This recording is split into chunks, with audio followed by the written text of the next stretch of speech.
3, 2, 1, and there we go. We are live, folks. Welcome, of course, to the show. Yep. Good to see you, James. Of course, you're there, like always. So we got some special guests that are going to be coming in tonight. One is Nicholas Bonds, 007. He's going to be running for the same seat I am. He is on the Democrat ticket. Yeah, so we're actually breaking model here and having a little time with the Democrat. All we need to do is get Nick on here. And he's in the room waiting to actually go live. And Justin Plant should also be here a little bit later. You've all met him before on at least one previous. He's running for governor. And that one's an interesting one with everything going on with Mark Fitzpatrick right now. And then, of course, we have the infamous Dorothy. Well, she's not actually going to be on the show, but one of the things that came out recently was the op-ed from the chair of the Republican Party of the state of Idaho. Okay. Apparently, I'm a little bit louder in the library than I'm supposed to be. So one of the things that we're looking at is Dorothy Moon came out with an op-ed about what it looks like when a Democrat or a libertarian runs as a Republican in the GOP primary. Of course, it's about what your values are, where you actually stand on a couple issues. And, Dorothy and I don't exactly see eye to eye on a number of issues. For that matter, I don't see eye to eye with a lot of Republicans on a number of issues, simply because I don't feel that taxing people to push moral values is a solid solution. But yeah, almost, Nick, almost. What you got, Joe? What is? I haven't read this op-ed. Yeah, it's one of them recently came out. I caught it come through my email earlier, and most of it is GOP recognizes that there's an awful lot of people not happy, and of course, their belief is that if you aren't part of the hardcore MAGA GOP, that you aren't a real Republican. Now, of course, that's one of those things you need to be careful with. The reason why is because there's an awful lot of people, right now, I don't think anybody in the Republican Party is immune from the rhino designation. Right. Republican in name only. If you're too far right, there's an argument that you're a rhino. If you're not right enough, there's an argument that you're a rhino. And with the way the party's been split up and divided here in the state of Idaho, there's at least 4 different factions right now, and every one of them is calling the other factions rhinos because they believe they are the true bearer of the Republican flag. Yeah, the Republican flag, whatever that is. So we're dealing with that as we get closer to the election. We are under 2 weeks. We're only going to do one more of these before the Tuesday night election on May 19th. Yeah. So we're almost there. Do or die time. And we're looking at, where the issues are. Nick, you haven't made it in yet. Come on. You're almost there. Work on getting that camera, man. Interesting. Yeah, because there are a lot of factions of Republicans in Idaho. There's a lot of factions of Republicans. Yeah. Hey, Justin, how you doing? Oh, gentlemen, how are you this evening? Doing good. So Nick is working on getting in. I'm waiting for him to actually get his camera and sound up and working. Awesome. So he's busy working on that issue. Very cool. We were just talking about Dorothy Moon's editorial that she just came out with. I have not read it yet. I have. Robin has. Robin knows exactly what's talking about. I'm sure my campaign manager is all over it. Yes.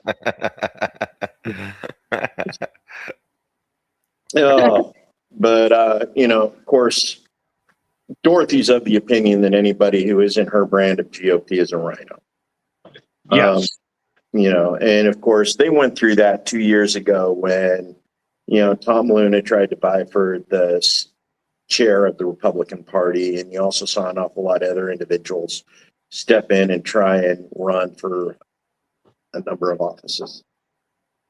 Okay.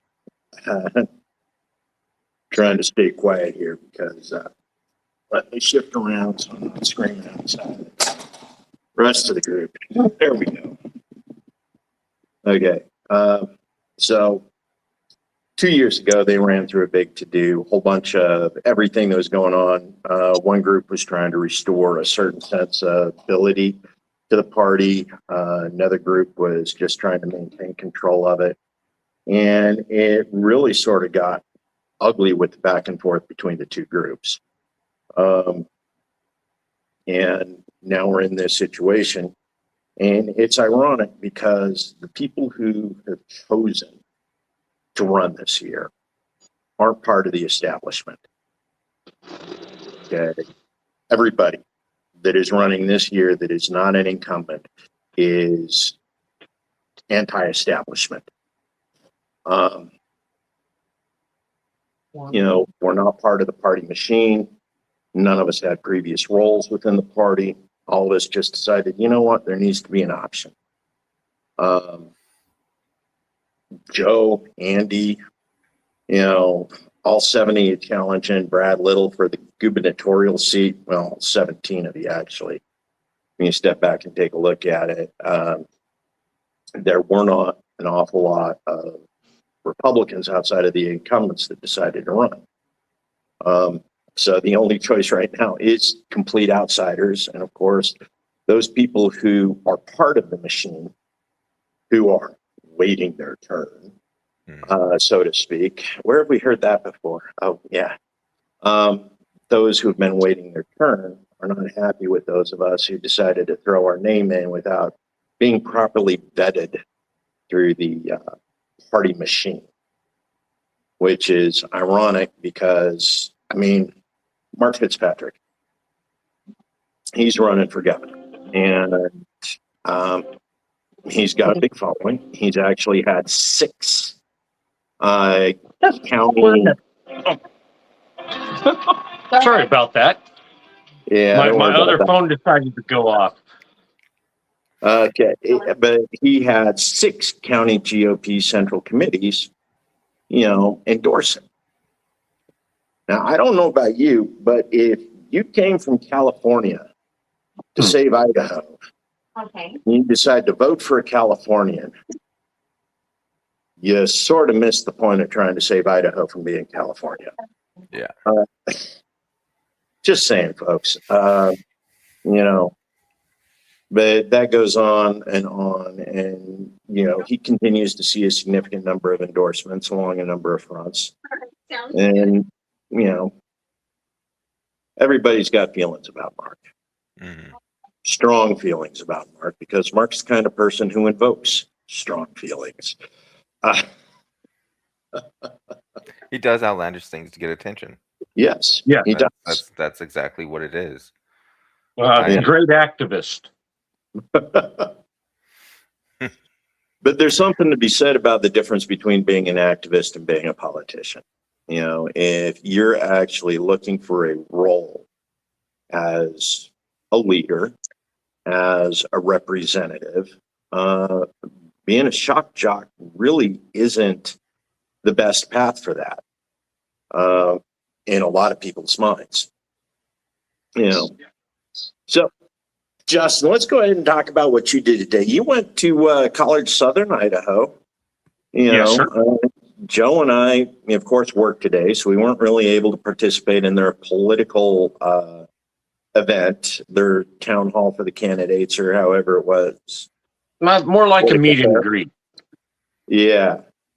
So Of course, you had the opportunity to actually field questions directly from the students at College of Southern Idaho, which for those of you who, aren't familiar, College of Southern Idaho is one of our local community colleges.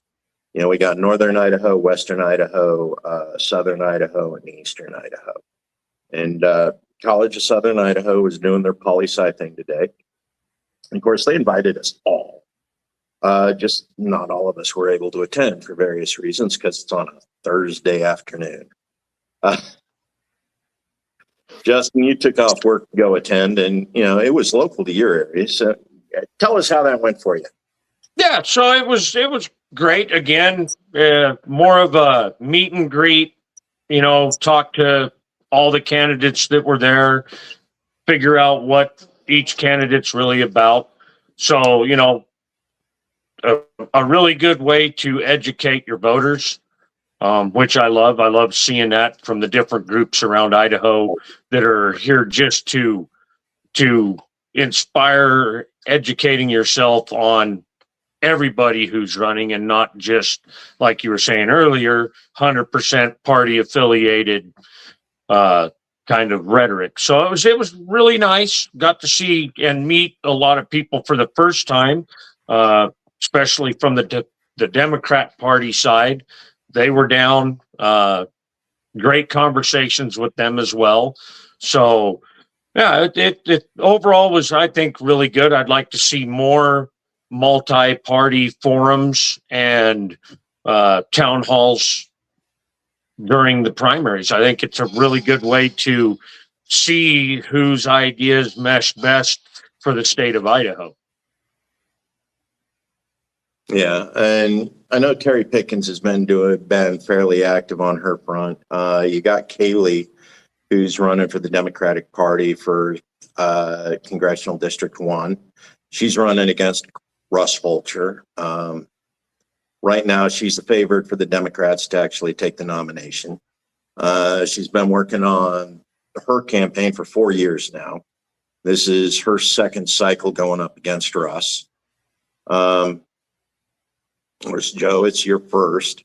So, Kaylee's got name recognition on you. Oh, yeah, 100%. But yeah. Oh, come on, James. We don't have a Communist Party in the state of Idaho. Not for lack of trying. We see them out at the No Kings event on a fairly regular basis. Party of Socialization and Liberation as well, American Communist Party. Of course, there's an awful lot of people right now that argue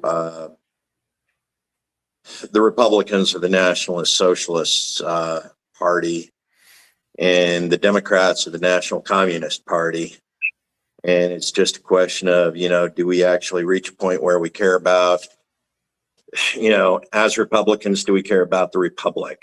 As Democrats, do we care about democracy? As libertarians, do we care about liberty? And as constitutionalists, do we care about the Constitution? So far, I have trouble seeing any one of the parties actually staying true to their namesake. Yeah. And it's sad that we're actually in agreement, because we are Republicans. We are running as Republicans with the intent of saving the Republic, starting here at home in Idaho. Meanwhile, we're fighting the war effort. I don't want any more forever wars. Joe doesn't. Justin doesn't. It's one of those things with Andy too. Like he talks about how this is the movement from within the Republican Party, from what he's seen, more or less. It's like this is a changing Republican Party, because we see what the empty promises were. Epstein files, Big Beautiful Bill broke a lot of those as well. And I don't know, it's one of those things where we're trying to decrease the federal the federal deficit, not increase it. And that's one of the things a lot of people say about the Big Beautiful Bill, is it increased the national budget or deficit. So yeah. Yeah, Andy actually did a pretty good write-up today on one of his posts because somebody called him out for being a Democrat, and he basically came back and said, no, I am the Republican. Mm-hmm. You know, MAGA has turned around and increased the debt in the U.S. again. You know, they put something like 10 trillion on it last time Trump was in office. You know, they just added another 10 trillion on top of that, the cost of the war in Iran. Yeah. And the expenses that are going to come with that, with increasing costs in fuel, gas, groceries, fertilizer. You know, it's like the GOP, MAGA took the GOP, ran away with it, you know, lost the young Republicans. You know, they're not happy because they can't afford housing right now. They can't start that family that everybody wants them to start. Right. Yeah, right. James, 40 trillion in unpaid debt. Yeah. You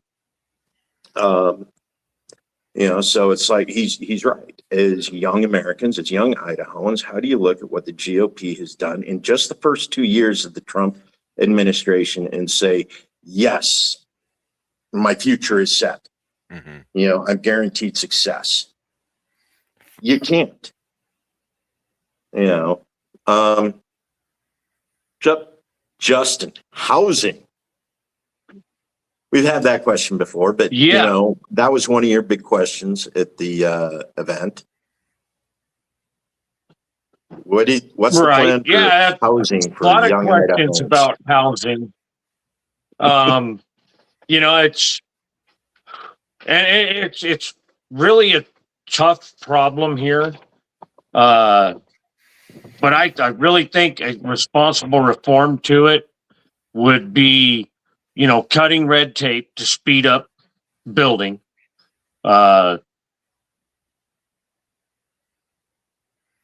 Using our underutilized state lands effectively, contrive through the cities and counties that they're in, you know, expanding that for housing on like old landfills, stuff like that, places where people aren't wanting to go camping and fishing.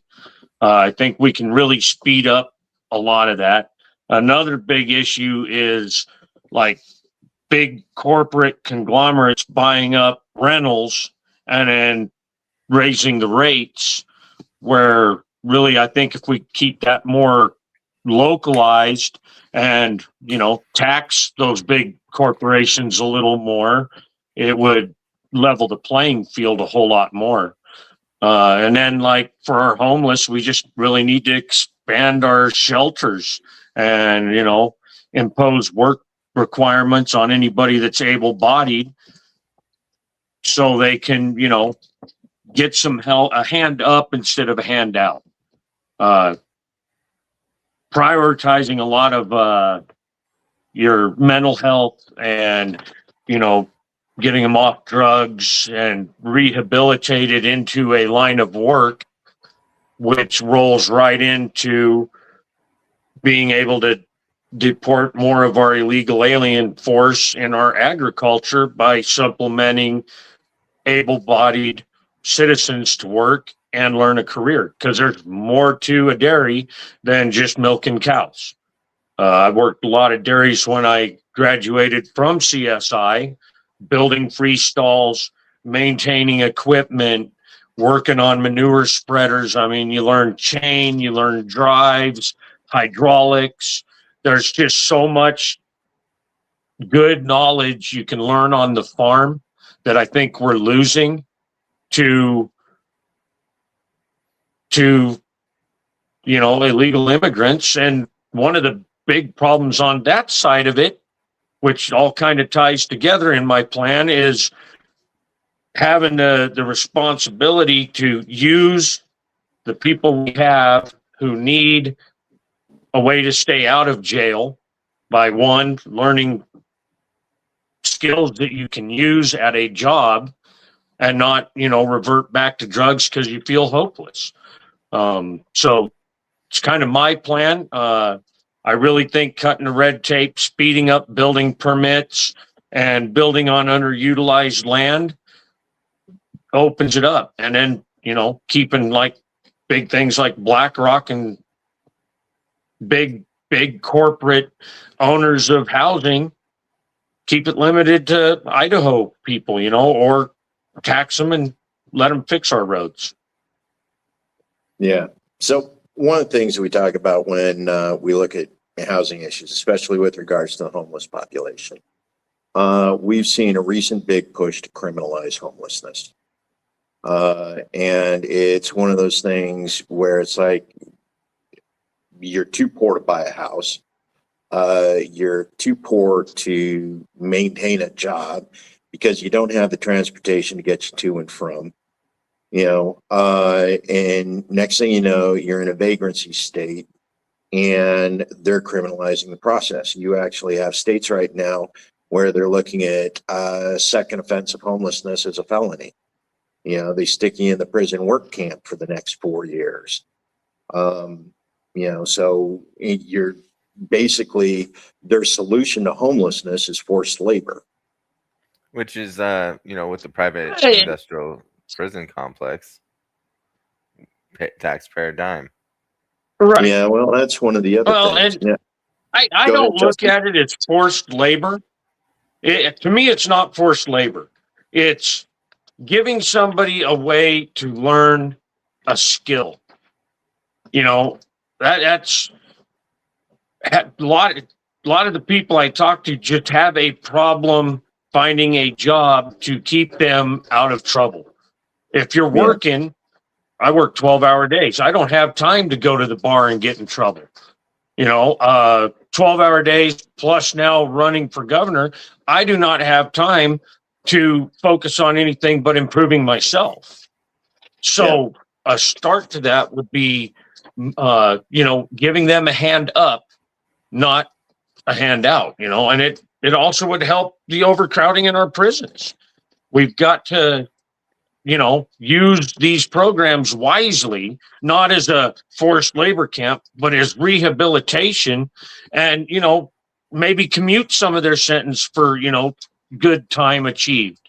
If you're out there and you've learned a skill and now you could go to work rebuilding electric motors instead of back to selling drugs, why wouldn't you help them instead of just keep wanting to incarcerate them?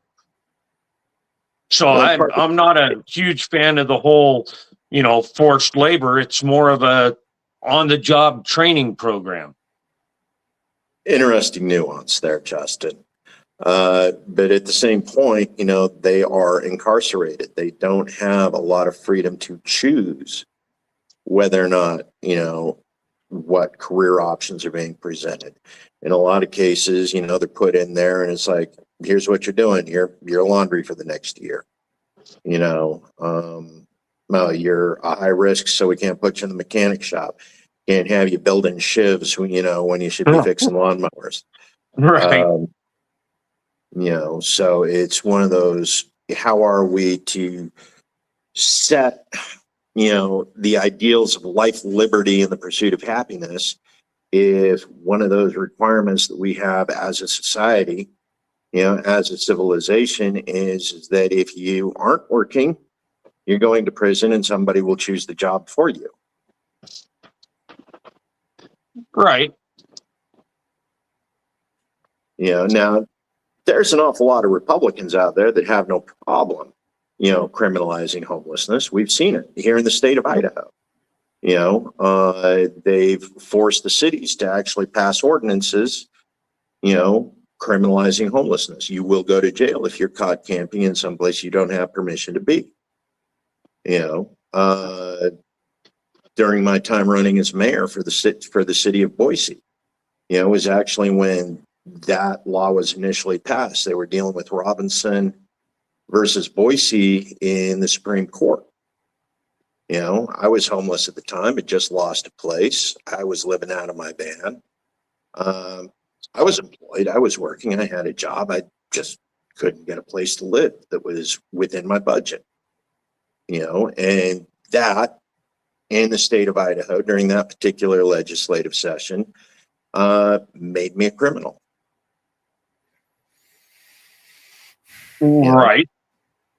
And that's not something anybody wants to push on. I mean, I don't want to push criminality for being homeless. I mean, I would really like to give them a chance to, volunteer to go work, if you don't have a job. But on the other hand, work with cutting the red tape, getting more housing built, building larger shelters, on our unutilized public land, and give them a place to stay as long as they're willing to do some work to get back into society. Well, and that's any input, Joe? So I mean, yeah, I'm not a big fan of criminalizing homelessness either. I always come off on the aspect of we're a lot closer to being homeless. A lot of people are like 1 to 3 months away from being homeless versus making it to being a billionaire. So I sympathize a lot more in that aspect of it. But I also come to think of like even with jobs and stuff, because addiction is real. And we don't rehabilitate correctly in the United States. I know there are countries that do rehabilitate drug users correctly, but we don't do it here correctly. And we could take those frameworks that people do use for rehabilitation and re-entrance into society and implement them here, because it all comes back to that prison complex of how that's just money out the door to a private organization to house people because they don't want to rehabilitate them. They don't want to make the situation better. And then like especially in this economic area right now, or economic zone we have currently, there's so many issues with jobs as well, because family farms are closing down, small, like everything's just like shutting down. Jobs are not happening as fast as they need to be. And that's just a temporary thing.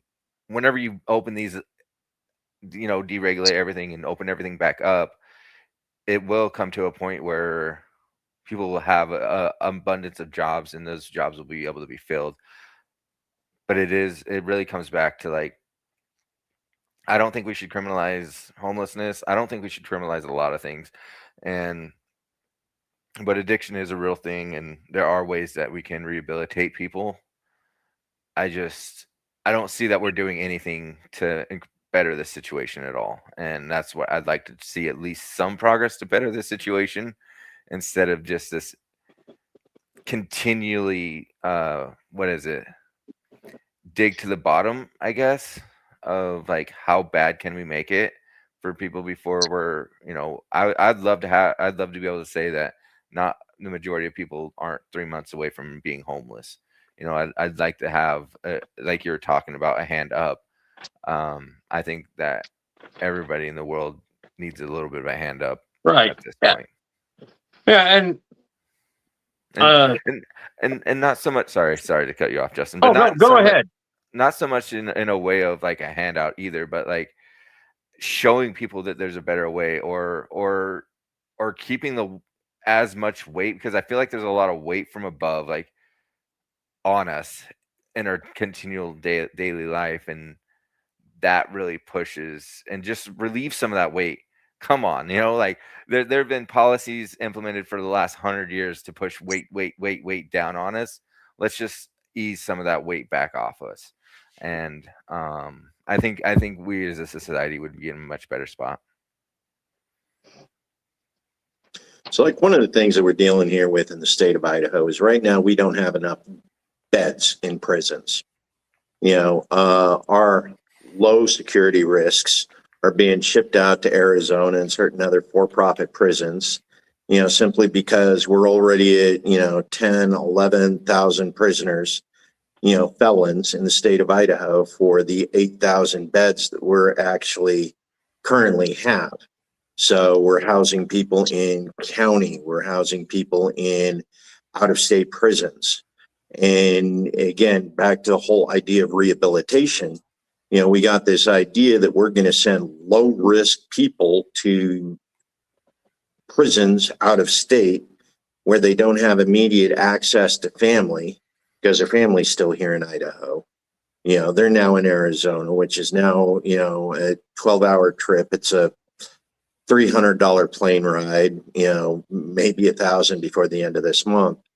So it's like the ability of family to be there to sort them through their prison sentence, especially the way they are continuing to set up for-profit arrangements where the cost of a call to a prisoner, it makes our old long-distance phone bills look pathetic, by, minor in comparison.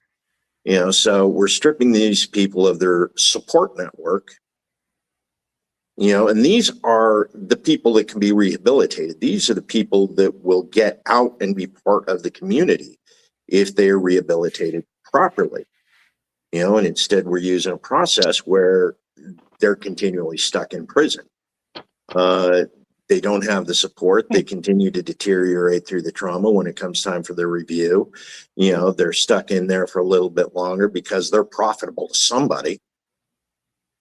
They're more profitable in prison to somebody than actually out on the environment. Not to us, not to the taxpayer, because us as the taxpayer, we're continuing to support and pay that bill. But there's somebody who wants them in prison because we're paying the bill. Mm-hmm. Right. And like my stepson's father is out of state in a prison, got chipped out. That was back in 2012. So he's been out of state that long. His kids are struggling here to even find housing. So how do they afford to go visit him or, even just say hi for his birthday? Like you said, the phone calls are astronomical. So yeah, the overcrowding problem, again, we can take care of a lot of our illegal immigration by using our, not violent offenders to fill jobs out of prison, supervised, but they're not in prison.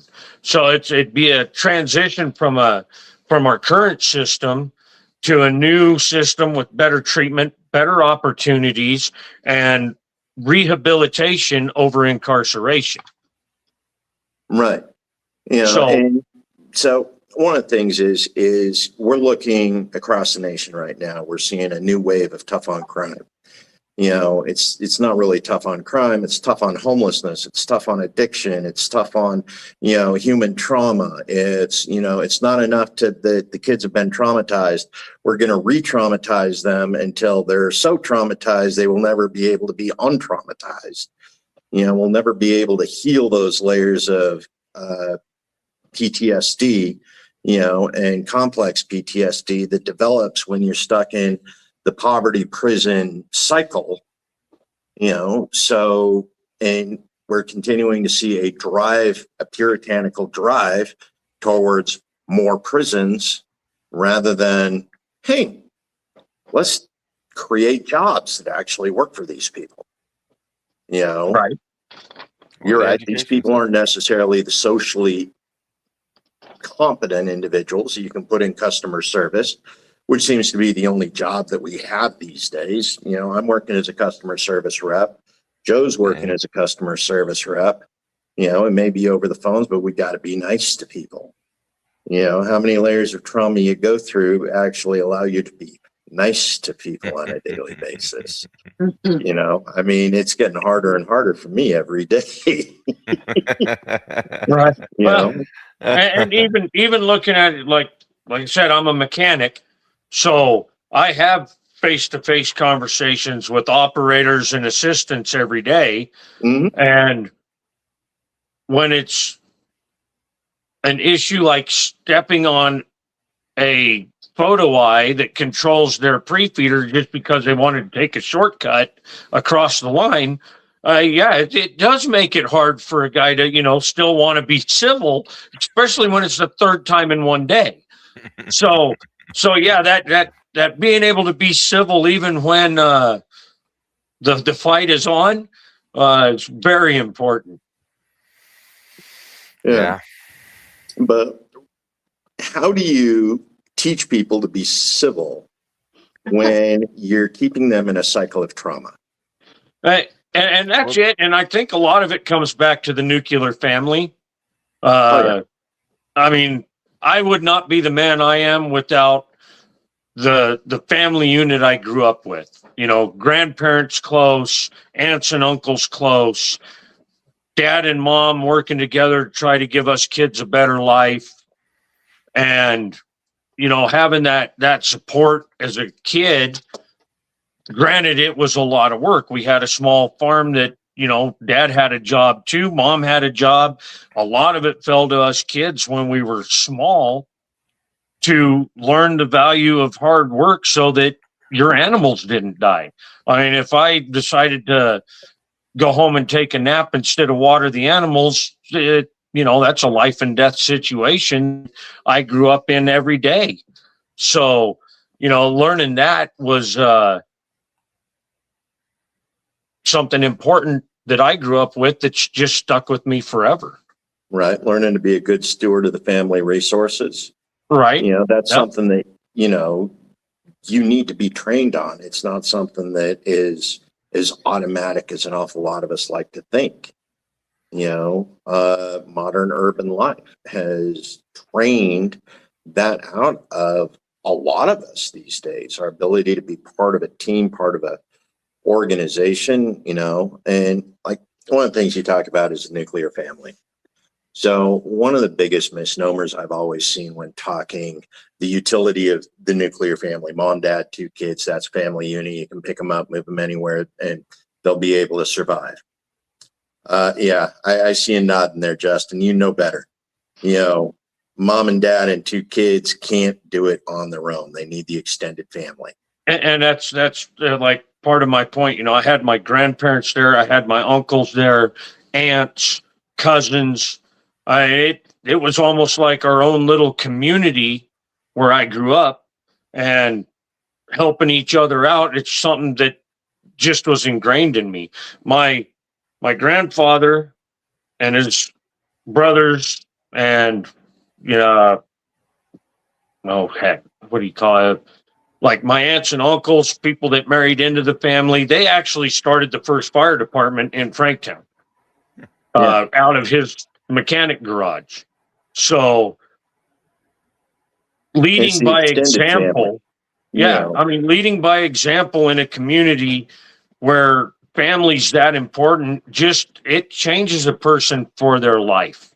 And we really need to figure out how we can get back to that, even with the urban growth that we have. I mean, I understand I'll probably never own another ranch. I probably will never get that opportunity or the money to get ahead to do that. But I can take what little I have and teach my kids the value of hard work. We go camping. We love to go camping. We always make sure we bring extra bags of garbage out with us. You know, it's to me, it was teaching my kids that core value that make them as good of members in society as they are. So trying to, you know, lead by example is a huge thing in my opinion, you know. So if you don't have everything, you can still lead by showing them the importance of community togetherness and working together to try to keep our state clean. Yeah. You and Mike could get along real good. Yeah.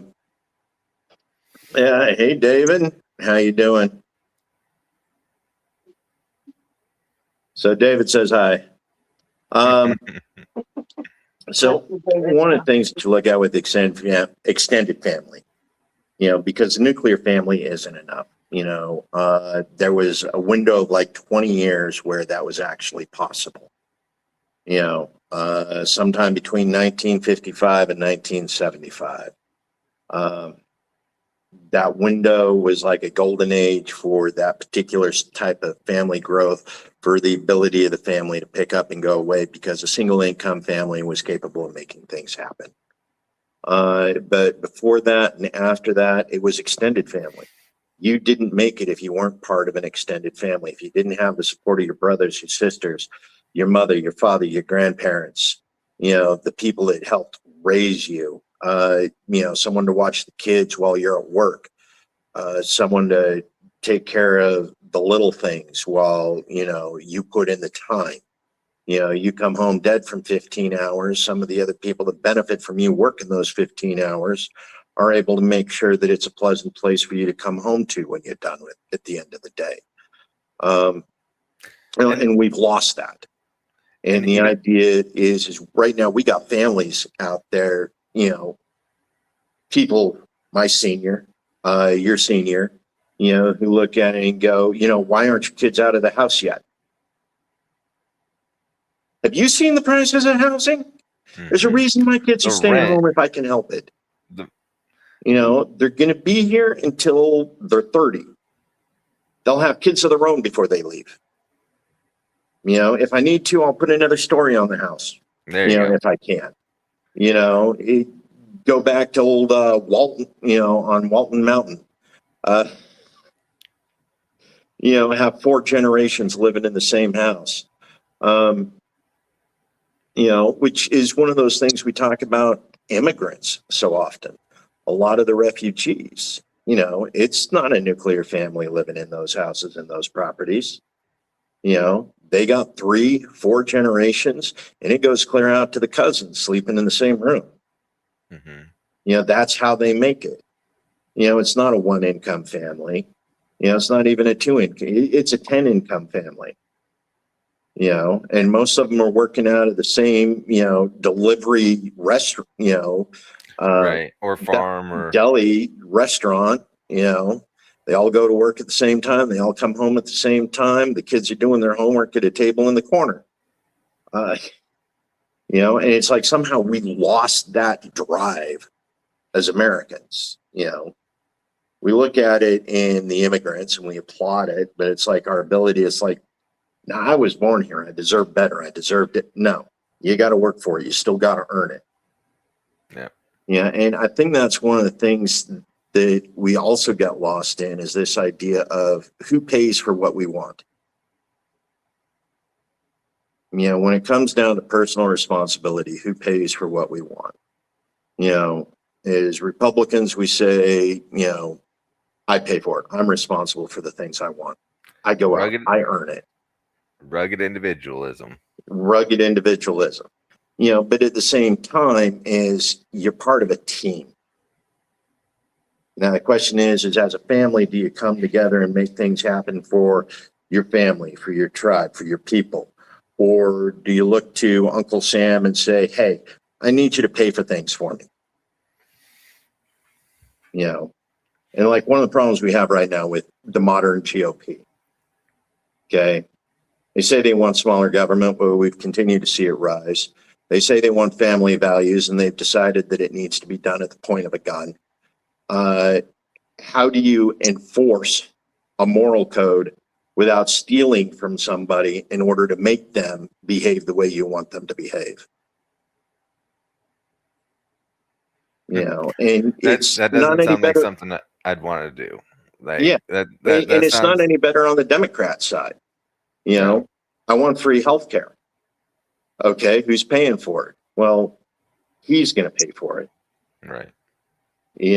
No, it doesn't work that way. If you're making him pay for the things you want, sooner or later, he stops working for it because he's tired of losing, 40% of his income. So it's like, how do you maintain that level of personal responsibility as we get further and further into this bureaucratic state? Yeah. Because everybody needs watched. That's kind of how the bureaucratic state gets built. Right. And it's like, what's the bureaucratic state actually provide for us? More often than not, it's just getting in the way. Yeah. Mm-hmm. We're paying 40% for a bureaucratic state that actually gets in the way. It increases the cost of our housing. It increases the cost of our cars. It increases the cost of our transportation. It increases the cost of our roads, of our medicine, of our doctors. All of these things the bureaucratic state gets in the way of and increases the cost of. And we're paying them to make life harder for us. And we continue to see this cycle over and over again. And it doesn't matter whether it's Democrats or GOP. You know, we've seen it happen under both parties in the last 20, 40 years. You know, more spending, more bureaucracy. Even when we reach the point where we do a balanced budget, you know, all we see is more spending. I think that's one of the things that an awful lot of young people here in Idaho and across the United States have become disenfranchised with the Republican Party. Mm-hmm. You know, it's like you promised a smaller government, yet there's more bureaucracy every month. You know, you promised us less taxes, but somehow we aren't seeing any more at the end of the month. And not only that, but like the insurance situation is terrible in that front as well. I consider it a tax myself. It's a tax on every month we have to pay, and there's little no good use for it. You know, $500 for deductible, and you have to pay that every time too. So it's just it's ridiculous. Right, you're paying $500 a month for a $500 deductible on a visit. You know, that where's the justice in that? None. There isn't any. You know, we've talked about direct primary care as an option to these expensive health programs. You know, would you rather pay a subscription to your local family doctor? You know, $200 a month, and you can come in for one visit a month, and you know, and auto off. Or do you want to continue to pay $500 a month with a $500 deductible for an ER visit because you can never find time in the HMO's list of providers? Right. My personal thing, it's not really like, I don't know how I'd platform this at all.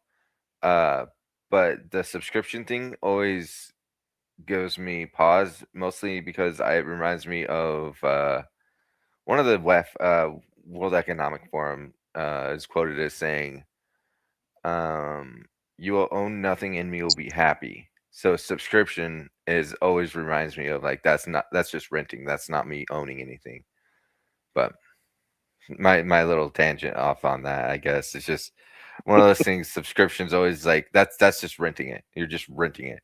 It's like I don't know. I just I like to try to break down like because that's what it happens is we build these big complex words to mean something that is completely simple that everybody understands, but it's hidden behind this complex like just massive grotesque word.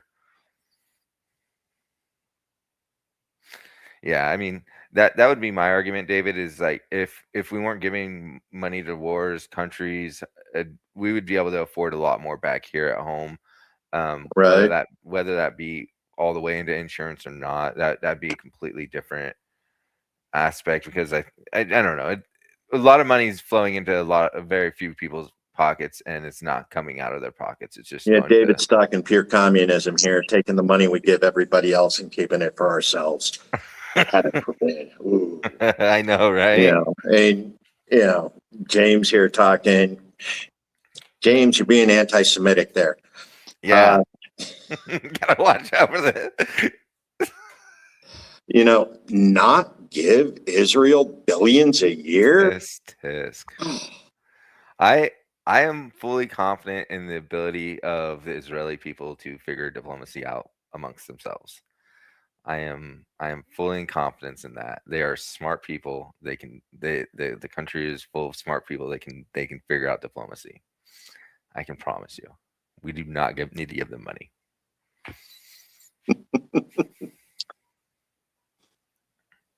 But yeah. So what else did you learn at CSI earlier today, Justin? A lot of questions on like how you would work with the other party, which to me is easy. I'm pretty much in the middle anyways, it seems anymore, as kind of the old style Republican. Talking to them is pretty easy. I don't bring a lot of fancy ideologies with me. I'm more of an analytics guy. Let's just find the problems that are in our budgets and all the entities and just work to fix that. Once we get the main problems fixed, which are huge: housing, water, roads, schools. Once all that is solidified and we're making better budget decisions, we can move on to the little things that fire people up. I think the big problem is we get too hung up on the hot topic buzzword stuff and not really stay focused on the major problems that affect my life every day, your life every day. You know, roads. I hate driving on our roads out here. I drive an old beat up truck. It doesn't need any more beat up. So, you know, getting those budgets back in line and cutting fat and building to a stronger future with more transparency and making sure our money's going where it belongs. And then we can start talking about who deserves to get married. If you want that discussion, that's great. I think everybody should have the right to life, liberty, and the pursuit of happiness. So, trying to discourage somebody from wanting to be monogamous and be in a relationship, to me, is way back door of getting our education fixed so that our kids have a future that's competitive in the job market. So I just see so many huge problems that aren't the hot topic. So I really feel being more analytic and really focusing on the job at hand, it makes it easy to communicate with both sides. Because I only want to hear how it's going to help everybody in this state. So, and I'd imagine that's kind of how it should be. If you're running for office, you're supposed to serve the public and not yourself. So I don't know. That's kind of my take on it. And it's a question I'm asked quite a bit. And it seems like I can communicate with everybody pretty well. Because again, I don't get all riled up if somebody wants to start talking about their ideology, you know, be it what flags flying over the Capitol. Let's fix the roads. You know, let's fix our schools. Let's you want to dig into what I usually talk about when they say about the flag over the Capitol, free speech. What about the anti-BDS laws on the book? We in here in Idaho, we have anti-boycott, divest, and sanction laws that say that if you're trying to get a contract with the Idaho government and it's over 100K, you cannot be boycotting, divesting, or sanctioning Israel. You have to put them in the it's preventing people from being looked at as like a job contract for the state if they don't agree that they'll look at products from Israel, essentially, or preference.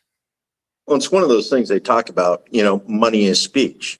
You know, if you're dictating how we spend our money, if we're going to be seen as favorable within certain state regulations, you know, you are infringing upon speech.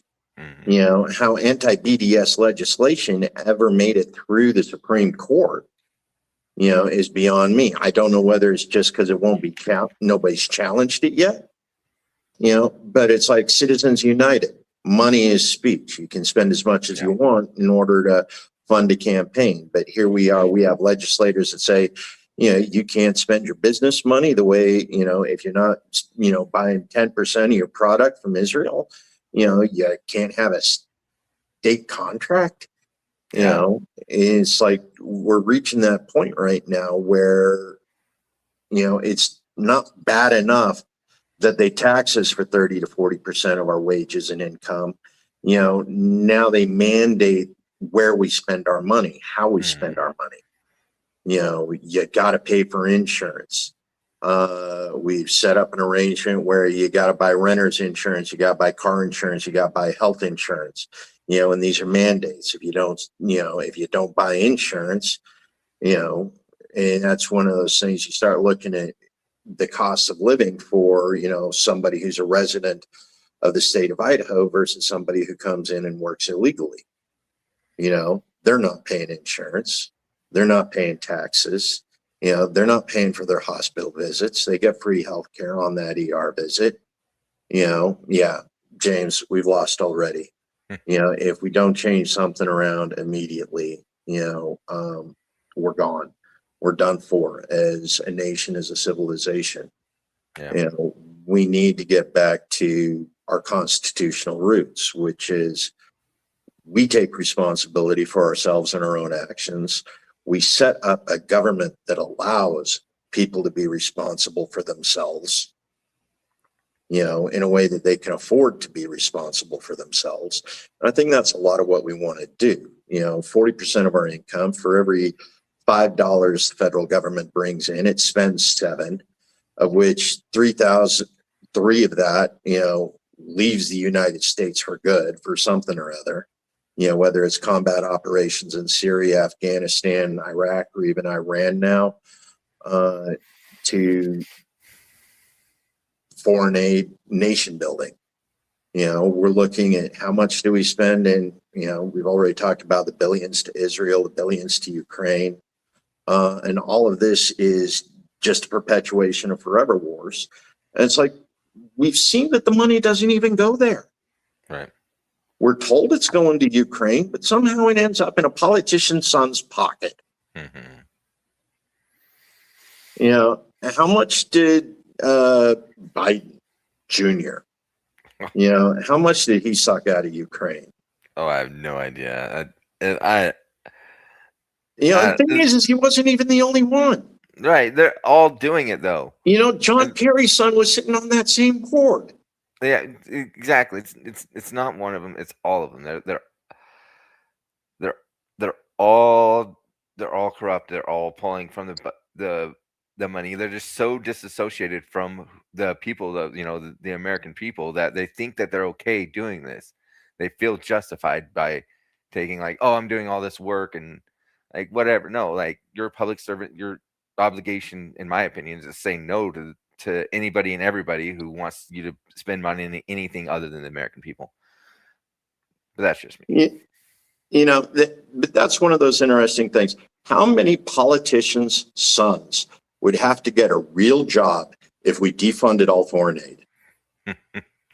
Yeah. I can't tell you. Yeah, it's institutional. We definitely really have a larger job or workforce at that point. A larger workforce that wasn't being parasitic 90% of the time. Yeah. Yeah. Yeah, James, that is how capitalism works. Crony capitalism in particular.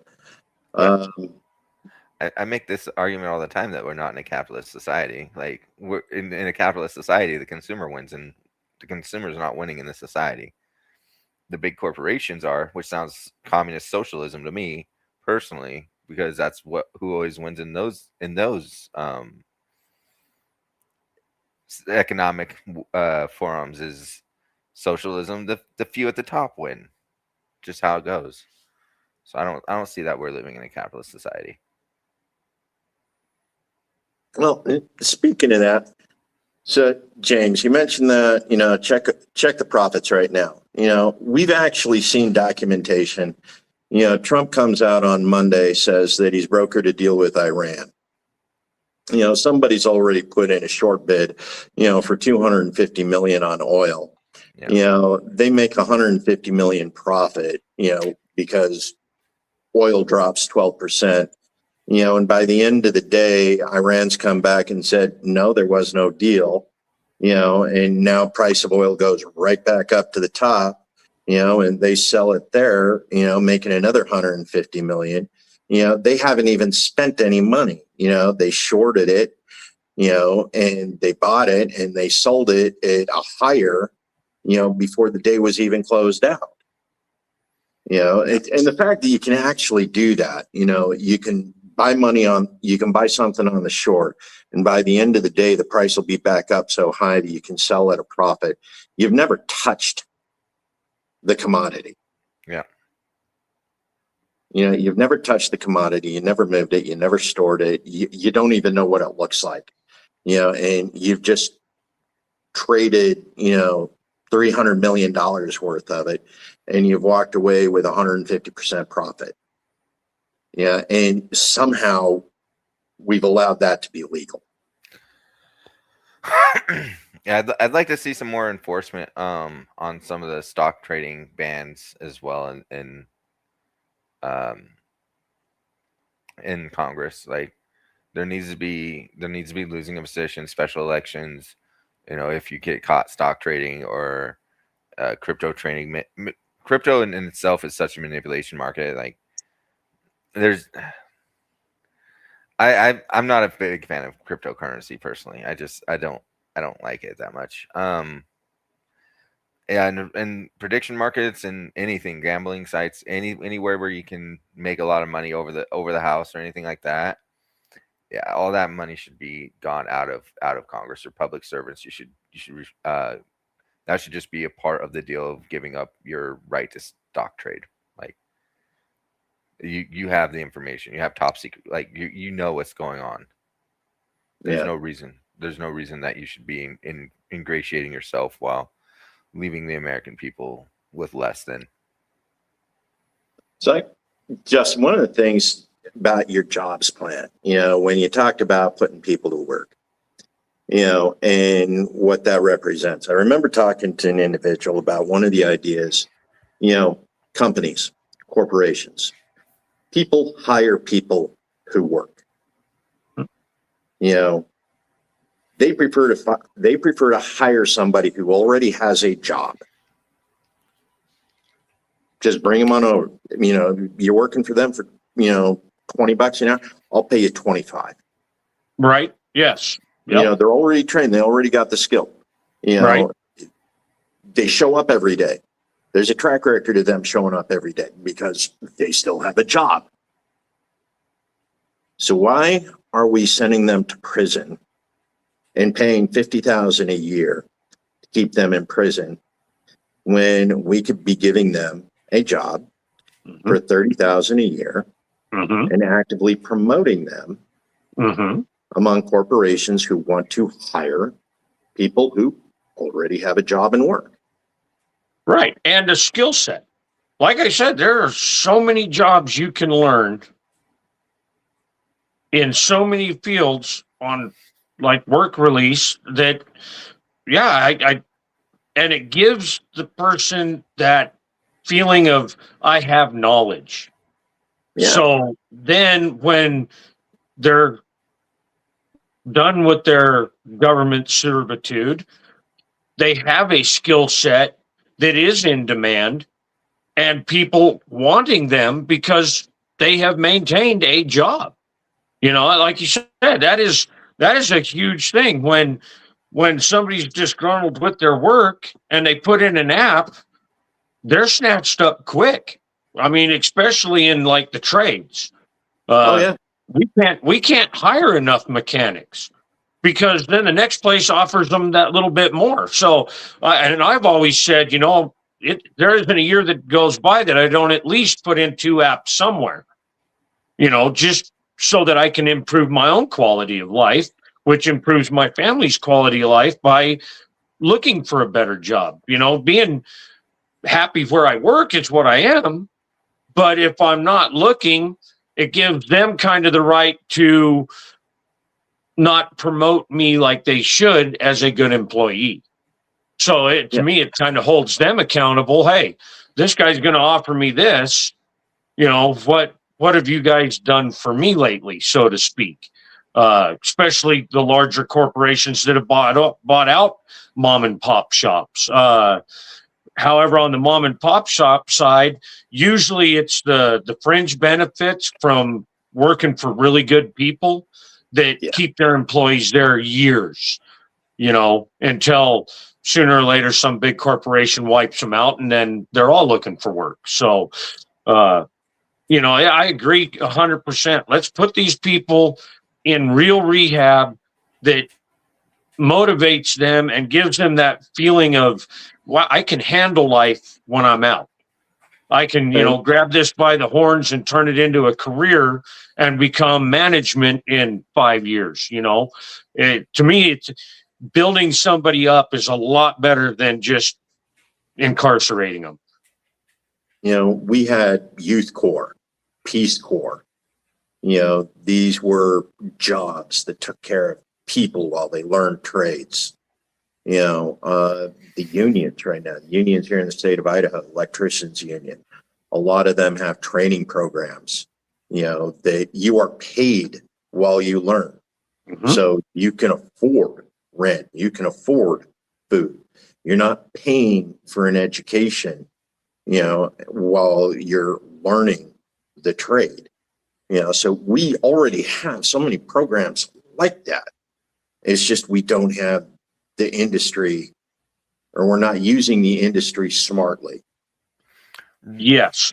Mining, like I've come across some really cool things in Nevada, paid internships.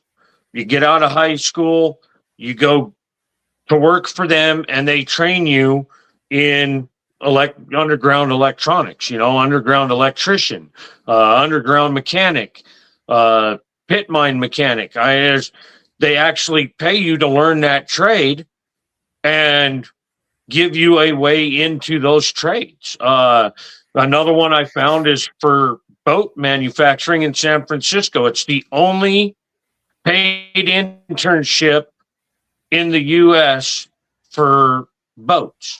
Boat repair, like ground up, they teach you hull maintenance, they teach you electronics, you go through everything, and then the last little bit of it, you specialize in motors or electronics or, rigging, whatever. So I found a lot more of that in other countries, Norway, Sweden. They have a lot more kind of that vested interest in building your next generation of mechanics and tradesmen, building them up instead of, why don't you go to school and pay a couple $100,000 for 2 years and then try to, recoup your losses when there's no job market. So, and that's one of the things that we're doing with our tech students these days. We say we want a college degree. We want a bachelor's degree in information technology, computer science. They go in, they spend 50 to 100 grand, getting an education, and then they hire somebody from India with a 2-year degree. And it's a 2-year degree that the Indian government paid said individual.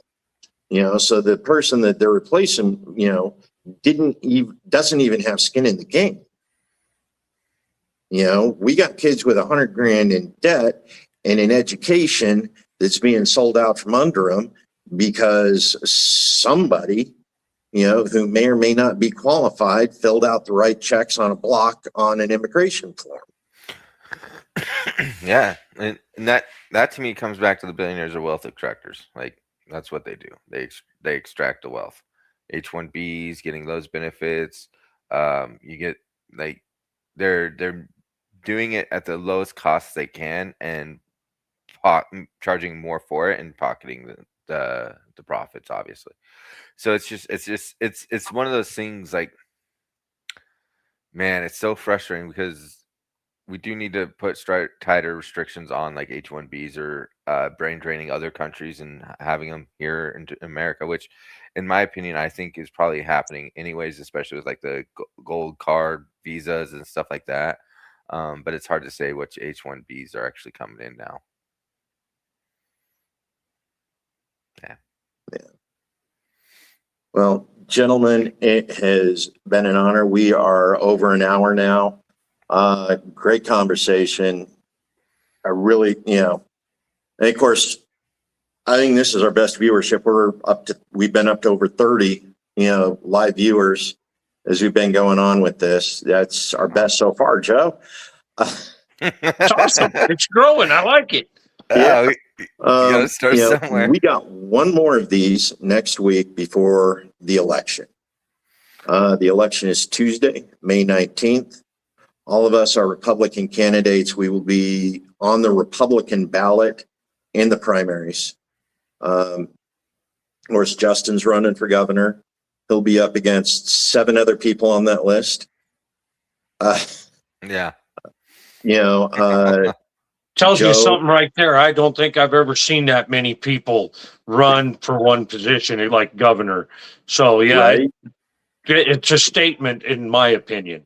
It is a statement. It's a huge statement. And, just the sheer, ineptitude of the gubernatorial races that we've, seen over the last several years. Yeah. He has been so bad at his job that 7 people felt they could take it from him. Is just one of those things. And some of the people, we've seen some of the people who have applied for the position, again, strong feelings about them one way or another. But it's across the whole board. Joe has 3 people in his race on the Republican ballot. I got 4 on mine. Surprisingly, the rest of the executive branch, the lieutenant governor, the comptroller, the treasurer, even school, superintendent of schools, none of them had any competition. Nobody signed up for those jobs. They looked at the governor and went, I can take it from him.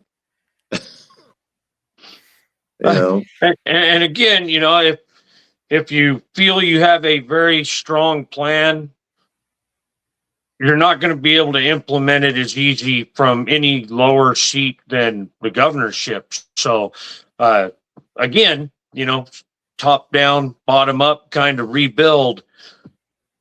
I really think that's one of the reasons so many of us shot for the governor is you've got to get that drive from the top to get us back in line. Yeah. So Justin, where can people find out more about you and your plan? You can find everything in my plan at idahoansfirst.com. My plan is an open book, and it is a book about 130 pages now, I think, of plan and reform and opinion. So it's all out there. It's a pretty good read. It's written from a mechanic standpoint, so it's not a whole lot of big words and fancy, section 1, article 5. It's really kind of set up as a repair manual for our government. And I encourage everybody to at least look at it and hold whoever wins accountable with it. Oh, yeah. And I'm Joe, where can they find out about you? I'm Joe Morrison. I'm running for U.S. Congressional District 1 against Russ Fulcher and Andy Briner. You can find my information at morrisonforidaho.com. That's Morrison for the number 4id.com. And I have links to my Facebook and YouTube in there. Outside of that, yeah. I mean, it's been a lot of fun. It's been pretty stressful. Hopefully we can keep it going after primaries, and yeah. Okay, and I am Joe Evans for Idaho.com.